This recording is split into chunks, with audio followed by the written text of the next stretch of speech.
This is a self-propelled, so there's some other stuff going on here.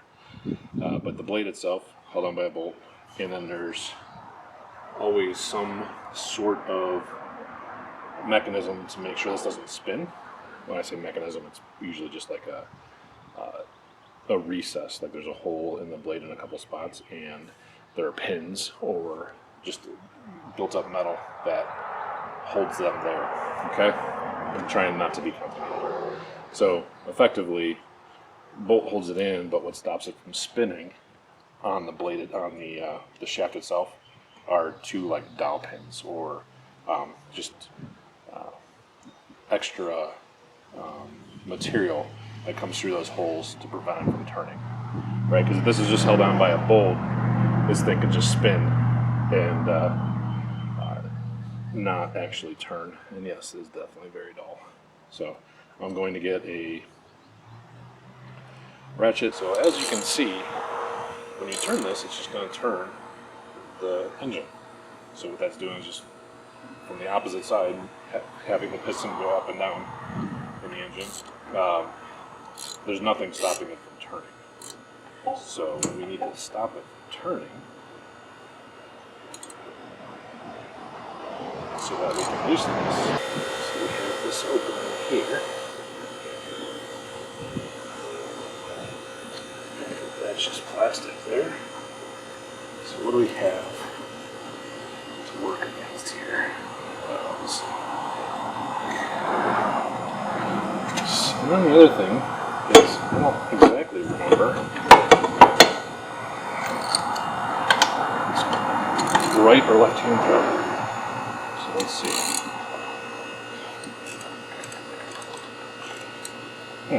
Oh, you know what? I know what I can do. I'm going to take the easy road. I think it's going to be the easy road.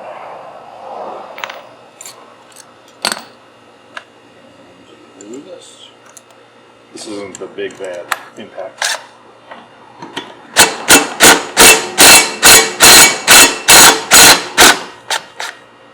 But it works. So the nice thing about an impact wrench is, you know, I was saying you have to hold it, and I just didn't like, you know, there's a way to do it, but I don't really feel like figuring it out. And I didn't like the way it felt when I started to do that. Safety first. But an impact will just, when it goes to loosen, what it does is it has like a hammer, literally like a little hammer in there that goes ding, ding, ding, ding, ding, ding. That's it. So that you don't need to have something against the ring. I don't want to make this a whole day project or bust my knuckles up or anything, so I'm just going to do it that way. Putting it on and off the mower is not really what I want to capture here. I want to capture the sharpening of the blade and just show you how it works. So this is the blade, and you can see that there's and that is where this screw goes in, but this is the shaft that comes down from the engine that just turns. Easy enough. You can see these two pins right here. Those are what stop it from rotating on the actual arm here. This just holds it tight. So, and I've had it in the past where these things are sheared off because, I don't know, maybe somebody, not me, but maybe somebody actually went and hit a tree stump. And that tree stump stopped the blade, but not the rotation of this, and sheared these off. And I've actually welded back different things, different nubs to keep that mower going. Maybe I'll show you pictures of doing that. This piece will actually come right off, but it's not because there's a belt here for that actually drives the self-propelled. So I'm leaving that on there. Everything looks good as far as that goes. Like, these are still intact. So I'm just going to go sharpen this dull blade. Alright, so I have the blade off. I have it in my vise right here.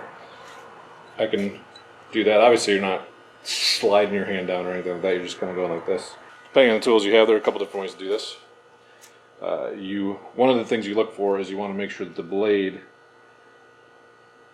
any like chunks like that, you kind of want to get that back to a straight edge if you can. Sometimes there'll be like large chunks out of it. So you kind of grind back to have that be straight, and then you just give yourself a sharp edge.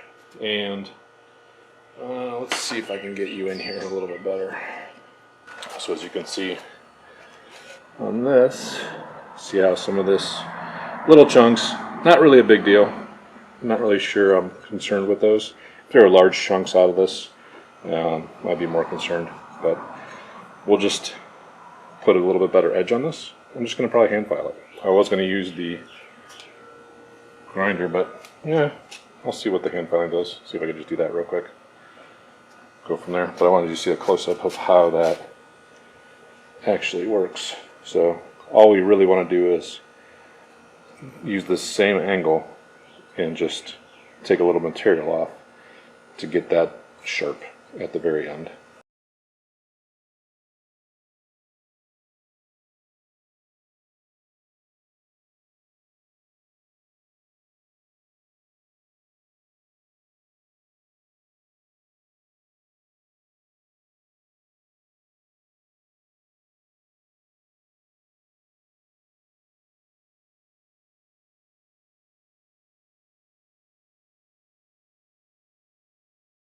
You can see how I'm kind of working my way back as the shiny part goes back further. I'm trying to use that same angle. I'm not trying to cut it this way and make it like a very thin point. I want to use that same angle that was used before, and I just want to take some material off, because as I pull that material, take a little bit of that material off, the blade at the end will get sharper. That's pretty much what I'm doing. So I want to follow what was there before and just take a little off.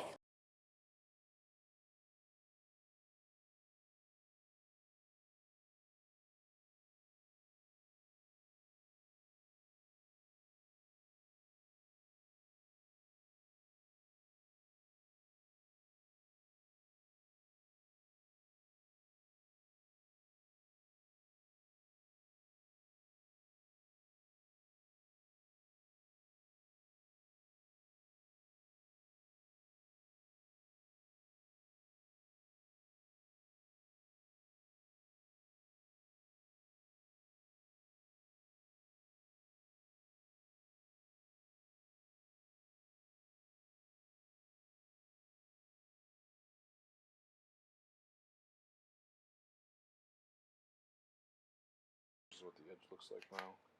See, it's not perfect, but it doesn't need to be. What you can see is on this one, before, this had dull metal that was pushed, you know, like it was just like this, like in a U underneath there. Maybe I'll be able to show that picture of that. Alright, so it's harder to explain than it is to do it, but hopefully you see better here. You see how there's like there's this in the actual blade. That's because we hit something, you know, and the blade is not actually going up and down like that. What's happening is the metal's being pushed to one side, and when it gets pushed to one side, it's no longer sharp. And when this blade is doing this, you know, back and forth like that, it's not cutting evenly, for one. Two, it's more pulling out the grass than it is cutting it, because by hitting something, you're dulling the blade, but you're dulling the blade because you're pushing the metal in, and the metal is no longer sharp. So that's what happens there. And you can see, here's a good close-up of it. See how it pushes it over, pushes it over. So those are the things we clean up first. That's why we come down this way with the file first. Just kind of clean up that edge, and then sharpen from there. So we're making that edge uniform. First time I showed you the manual file way, which is pretty quick, not a big deal. Many people have that. You might not have this, but I'm going to use this time just to show you the difference. And this will take metal away pretty quick. I have a pretty dull flap wheel on here to kind of protect myself from going too fast. But you just have to be careful with these. Go slow. You don't have to, again, make it super thin. You don't want to, because that'll chip more, and you'll have the same issues you had before. You want a thick blade with a true edge. All right.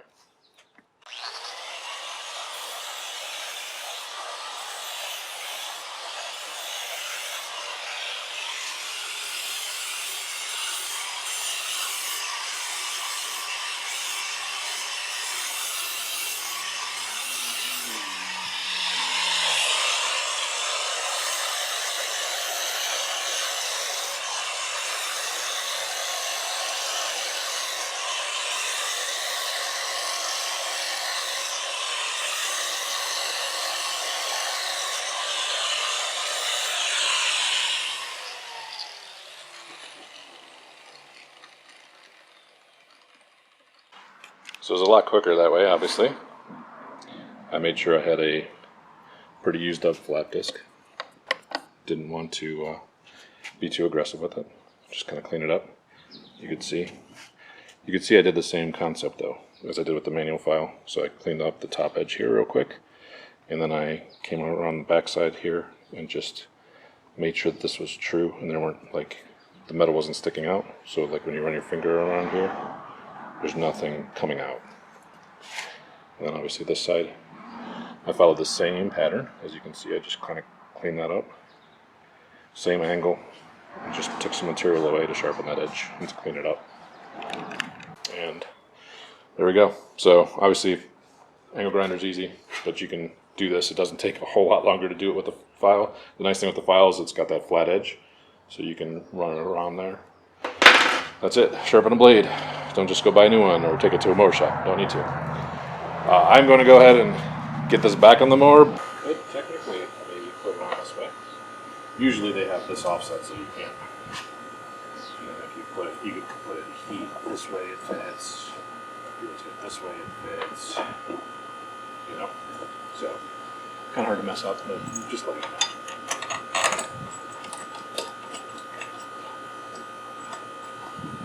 Put this thing back on here.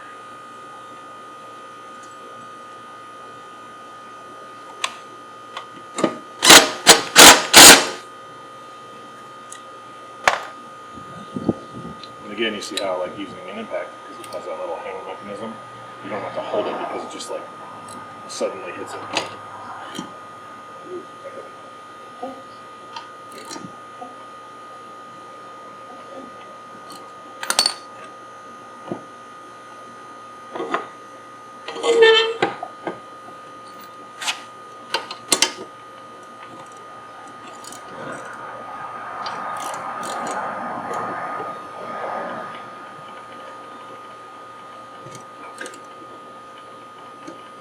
Should be good. It's crushed. Alright, so that's back on. And even though I used the impact, doing that I actually was able to turn it more, so that's why I always check it that way. Alright. There you have it.